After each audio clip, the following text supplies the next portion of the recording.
bijak dan cerdas. Rekan data sejumlah wilayah di Indonesia memasuki musim penghujan. Selain curah yang meningkat, masyarakat juga harus waspada karena di musim hujan ini menjadi fase ular bertelur. Dan apa yang memang harus dilakukan oleh masyarakat dan kewaspadaannya seperti apa? Kami akan membahasnya bersama trainer penanganan ular Muhammad Gawil Arham. Dakta Radio, bijak dan cerdas. Assalamualaikum Mas Arham. Waalaikumsalam warahmatullahi wabarakatuh. Ya, musim hujan sudah tiba. Yang takutkan adalah ular ini masuk ke perumahan masyarakat, dan seperti apa yang harus dilakukan oleh masyarakat ini? Iya Mbak, pertama kan kita harus tahu dulu ya Mbak, kalau misalkan ada alasan kenapa sih ular-ular ini pada muncul ke masyarakat di musim hujan ini ya. Iya, silakan. Yang pertama, memang kalau misalkan kita lihat dari waktunya, di bulan Agustus sampai bulan Oktober ini, itu kan musim petas ular kita menyebutnya ya, di mana 2 bulan, 3 bulan sebelumnya adalah musim kawin mereka, kemudian di bulan-bulan tersebut, Agustus sampai November ini menjadi musim tetasnya mereka. Kemudian instingnya ular itu ketika mereka menetas ataupun lahir dari induknya untuk yang ovovivipar, mereka langsung bersembunyi di lubang-lubang atau di celah-celah perumahan ataupun di tumpukan-tumpukan barang di tempat yang tersembunyi. Kemudian karena hujan yang terus-menerus dengan intensitas tinggi ini akhirnya membuat ular-ular itu keluar dari tempat persembunyiannya yang terisi air. Dikarenakan ular itu adalah hewan yang berdarah dingin, yang artinya tidak bisa memproduksi panas tubuhnya sendiri, sehingga kalau mereka kedinginan mereka harus mencari tempat yang lebih hangat. Nah, itulah alasan mereka bersembunyi di area-area perumahan kita yang mungkin banyak tumpukan barang, entah itu pot, tumpukan sepatu, masuk ke dalam rumah, bersembunyi di bawah lemari, di bawah kasur, dan sebagainya. Nah, hal-hal yang perlu kita lakukan kalau misalkan bertemu atau menemukan ular di dalam pemukiman kita, yang pertama adalah sebisa mungkin kita nggak membunuh ya Mbak, karena kan ular itu pun punya peran penting dalam ekosistem. Yang perlu kita lakukan hanyalah mengusirnya atau menjauhkannya menggunakan benda-benda yang bisa kita manfaatkan. Contoh, kalau misalkan kita di rumah ada sapu, ada ember, atau ada kain pel yang ada tongkatnya, kita bisa menggunakan itu. Nah, tapi kalau misalkan ternyata kita nggak berani juga, mungkin kita bisa menghubungi orang-orang yang mempunyai kemampuan seperti itu, seperti pemadam kebakaran contohnya, untuk di area Jabodetabek, seperti itu Mbak. Iya, tentunya yang patut diwaspadai. Nah, biasanya bagian-bagian rumah mana saja yang harus diteliti dan diwaspadai nih, Mas Arham? Ya, ular itu kan masuk pasti ada aksesnya ya Mbak ya. Dan akses yang paling sering kami temukan di area perumahan, kalau kita lagi treatment atau lagi penanganan ular di area perumahan, biasanya itu dimulai dari lubang-lubang saluran pembuangan yang keluar tanpa adanya sekat seperti kawat biasanya kan. Jadi kita selalu merekomendasikan pipa-pipa pembuangan itu kita lapisi dengan kawat biar ular itu nggak masuk ke dalam gitu kan. Ataupun kalau misalkan kawat itu semakin kecil lubangnya, otomatis kita mengantisipasi ular yang lebih besar pada lubang kawat itu tidak bisa masuk ke celah itu. Nah, selain itu biasanya pintu yang terbuka atau celah dari pohon dari luar area tembok rumah kita atau dari luar rumah kita yang mengarah ke dalam rumah. Kalau misalkan rumah kita itu sekelilingnya ada tembok, kemudian ada tembok yang mengarah ke dalam rumah atau melewati pagar rumah, itu sebisa mungkin untuk dipangkas karena biasanya menjadi salah satu akses ular untuk melintas melalui sana. Berikutnya adalah di dalam rumah itu, di dalam gudang ataupun tumpukan-tumpukan barang yang lama nggak terpakai, yang jarang dipindahkan atau jarang didekati oleh manusia, seperti itu Mbak. Ya, kalau jenis ularnya apa ini? Nah, untuk musim-musim ini biasanya yang keluar itu ular-ular seperti welang-weling yang berwarna hitam putih atau hitam kuning, ular semi akuatik yang cukup berbisa tinggi, kemudian kobra, adapun ular-ular yang nggak berbisa yang biasa masuk ke area perumahan di musim-musim ini, itu sanca batik, sanca kembang, sama sebenarnya penyebutan lokalnya. Kemudian di Jabodetabek itu yang lebih sering lagi adalah ular-ular cicak atau ular genteng, namanya Lycodon capucinus nama latinnya. Dia ular-ular yang kadang bisa ditemukan di bawah atau kadang kita temukan di atas. Cuman ular ini punya kemampuan lebih untuk memanjat atau menaiki satu benda. Jadi kadang kita suka kaget nih, dia ada di plafon, dia ada di lubang AC gitu. Walaupun dia nggak berbisa, cuman tetap buat orang awam itu agak menakutkan dan mengagetkan ya Mbak. Ya, sebenarnya berbahaya tidak sih ular-ular ini, Mas Tarham? Ular pasti punya bahaya Mbak, baik dari sisi biologis atau sisi psikologinya ya Mbak. Nah memang yang kita takuti dari ular adalah karena ada beberapa jenis ular yang berbisa memang. Nah cuman kalau misalkan untuk ular yang tidak berbisa, kadang pun karena kita nggak tahu jenisnya gitu kan, nggak familiar nih warnanya hitam aja, hitam dari jauh kelihatannya seperti hitam, terus kecil, wah jadinya anakan kobra nih, ternyata bukan anakan kobra. Nah karena dari situlah kita menyebutkan bahwa ular pun punya bahaya psikologi. Nah jadi walaupun kita nggak tahu atau nggak kenal jenisnya, mending kita antisipasi dengan tidak memegang langsung menggunakan tangan, Mbak. Karena resiko terbesar tergigit ular itu biasanya terjadi setelah orang itu berusaha mendekati atau mencoba menangkap langsung dengan tangan. Iya, baik. Nah, tentu pasti ada tidak tanaman-tanaman ataupun biasanya menebar garam ya begitu untuk masyarakat percaya seperti itu bagaimana? Bisa tidak? Kita meluruskan banyaknya mitos yang dari masyarakat, Mbak. Termasuk saya sendiri yang dulu basicnya pramuka, mapala gitu kan, sampai kita belajar di perusahaan dan di pendidikan militer pun ternyata belerang itu tidak berpengaruh buat ular. Kenapa? Karena kalau misalkan dengan garam sama sekali nggak berpengaruh, kan kita kan berharap menebar garam itu membuat jadi border ya yang ular nggak bisa masuk. Sedangkan garam itu nggak berefek apapun dikarenakan ular itu dilapisi oleh sisik yang lumayan rapat, yang sangat-sangat rapat dan sisik itu terbentuk salah satunya dari lapisan keratin, sama bentuknya seperti kuku dan rambut kita yang logikanya kalau misalkan kuku dan rambut kita tuh terkena garam pun nggak ngefek, begitu juga dengan ular. Berikutnya adalah dengan belerang. Kenapa belerang ini nggak ngefek? Kan kita berharap bau-bauan dari belerang yang menyengat ketika dia menguap ini menjadi halangan untuk ular sehingga ular menghindar. Tapi nggak ngefek Mbak, karena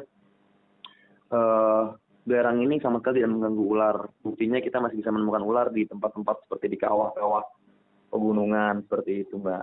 Nah berikutnya untuk yang sempat agak viral itu kan katanya pakai ijuk ya Mbak. Ada yang bilang keset ijuk, ada yang bilang ijuk-ijuk yang kasar, yang harapannya duri bagian ijuk yang tajam itu bisa menembus sisik dan kulit ular. Ternyata sama Mbak, nggak ngefek untuk ular karena kita masih menemukan ular ya saung-saung yang banyak terbuat ikat-ikatan dari ijuk, ataupun ular pun masih bisa bertahan di buat berjalan di antara kawat-kawat berduri atau tembok-tembok yang atasnya diberikan pecahan-pecahan kaca. Jadi nggak ngefek Mbak.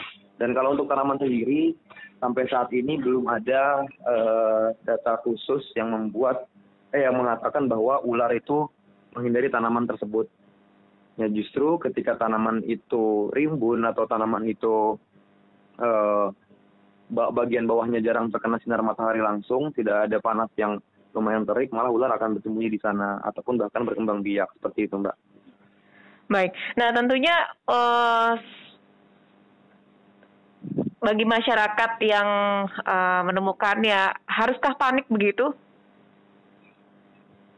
Jadi gini Mbak, justru yang kita sarankan kepada masyarakat adalah sebisa mungkin nggak panik ketika bertemu ular. Karena kadang kan paniknya kita bergerak tiba-tiba, lari, mengusir atau memukul ya Mbak. Nah, ular malah akan merespon itu menjadi tanda provokasi. Dan itu yang akan membuat ular menyerang kita. Karena pada dasarnya ular itu tidak akan menyerang ketika tidak melihat adanya provokasi. Misalkan ada ular di kaki kita dengan jarak 1 atau 2 meter gitu ya, atau mungkin bahkan kurang 1 meter.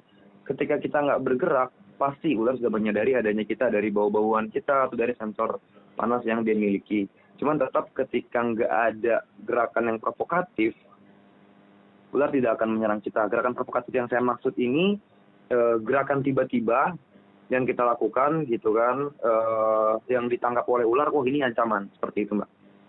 Baik, jadi dia semakin ancaman, dia akan semakin berontak dan justru akan menyerang kita ya? Betul sekali. Jadi usahakan kita diam, terus meminta bantuan, begitu ya?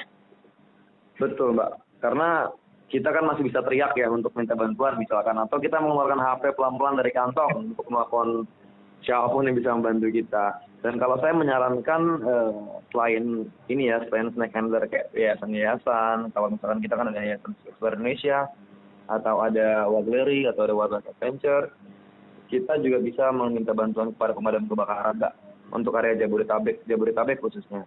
Karena kan mereka salah satu tugasnya untuk fire and rescue dan bentuk ancaman dari hewan termasuk tanggung jawabnya mereka, seperti itu, Mbak. Baik. Nah, tentunya ketika menemukan kita tidak panik, tapi kan kalau kita menelpon menunggu dari pihak yang memang berwenang ini cukup lama, apa yang bisa dilakukan? Cukup memperhatikan kemana arah ular itu pergi, Mbak. Itu aja. Karena kan dia masuk ke rumah kita ini pasti ada alasannya. Iya. Untuk mencari makan, untuk bersembunyi, ya, atau untuk berlindung dari pemangsa ataupun suhu yang ekstrim. Nah, makanya itu membuat alasan ketika ular masuk ke rumah dan tidak adanya provokasi, dia pun tidak akan langsung pergi dan keluar begitu aja, Mbak. Kecuali kalau memang benar-benar kita berani buat mengusir dia menggunakan sapu gitu kan, ya itu udah oke lah, nggak ada masalah. Nah, kalau kita nggak usik pun dia akan tetap ada di daerah itu dengan berjalan pelan-pelan. Ya, kalaupun kita sudah melihat kemana arah ular itu pergi, ternyata bersarang di dalam rumah kita ada telurnya, harus seperti apa ini? Oke, ternyata kita menemukan telurnya ada di area kita ya, yang artinya ternyata tempat kita jadi tempat berkembang biaknya ular. Nah, justru itu akan memudahkan orang yang akan datang membantu kita untuk mengamankan ular dan telur-telurnya, Mbak. Karena gini, walaupun ular itu tidak mengerami telurnya, kan dia berdarah dingin ya, otomatis dia nggak bisa produksi panas tubuhnya sendiri, dia juga nggak akan mengerami telurnya karena nggak akan ada dampaknya gitu, beda dengan ayam atau yang lainnya. Nah, tetap ular ini punya insting di mana dia akan menjaga telurnya dari predator, walaupun nggak semuanya ular, nanti kebanyakan ular seperti panca batik, kemudian kobra itu akan menjaga telur-telurnya, dia akan berada di sekitar area telurnya. Nah, kalau misalnya kita melihat telurnya atau kita melihat induk dengan telurnya, kita tinggal menutup atau mengisolasi daerah tersebut, Mbak, di lokasi itu untuk menjaga agar ular itu nggak kemana-mana, Mbak. Itu aja sudah cukup sambil menunggu bantuan datang. Baik. Nah, biasanya ini ada di pemukiman padat atau memang perumahan biasa saja deh? Apa tidak mengenal ular itu kemana saja mereka? Sebenarnya gini, Mak, nggak jadi masalah apakah itu pemukiman padat ataupun pemukiman elit ya. Yang biasanya kami temukan dari data kami di penanganan perumahan, yang paling sering adalah area pemukiman yang dekat aksesnya dengan sungai-sungai besar yang melintasi antar kecamatan, antar kota, dan sebagainya.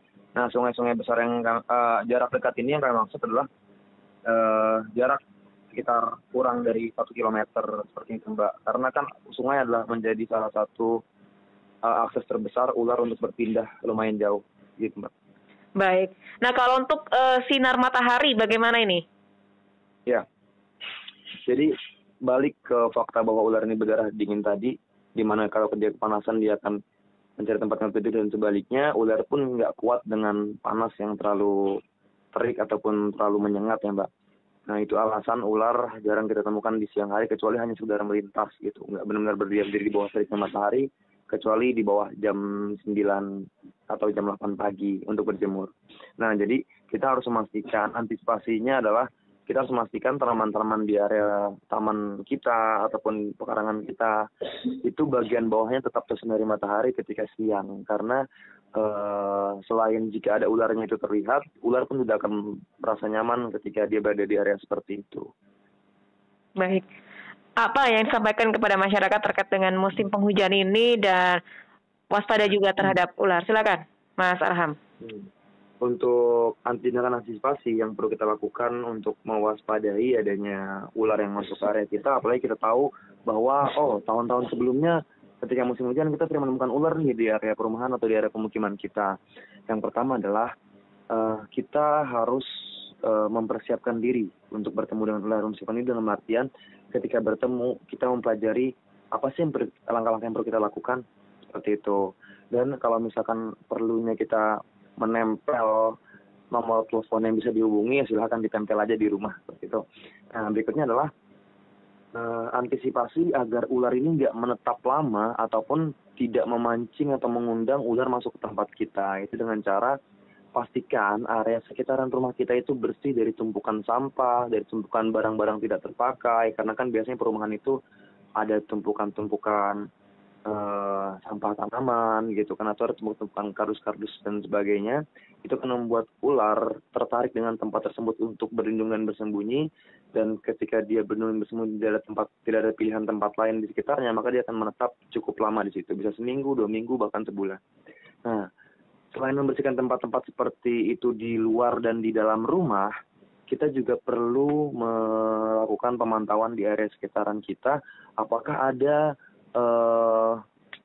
mangsa-mangsa dari si ular, contoh misalkan katak atau tikus. Kita harus memutus rantai makanannya. Jika tikus, kita harus membersihkan rumah kita biar nggak jadi tempat bersarangnya tikus. Dan kalau misalkan katak, kita bisa membatasi dengan menambah pagar, menambah tingginya pagar, atau memberikan sekat lebih di area rumah tersebut. Seperti itu sudah cukup untuk mengantisipasi ada atau masuk dan bertahannya ular di area pemukiman kita. Baik. Mas Arham, terima kasih sudah berbincang bersama Dakta, edukasi yang sangat menarik sekali agar masyarakat lebih waspada lagi. Terima kasih. Assalamualaikum warahmatullahi wabarakatuh. Waalaikumsalam warahmatullahi wabarakatuh. Dakta Radio, bijak dan cerdas. Demikian perbincangan kami bersama trainer penanganan ular Muhammad Gawil Arham.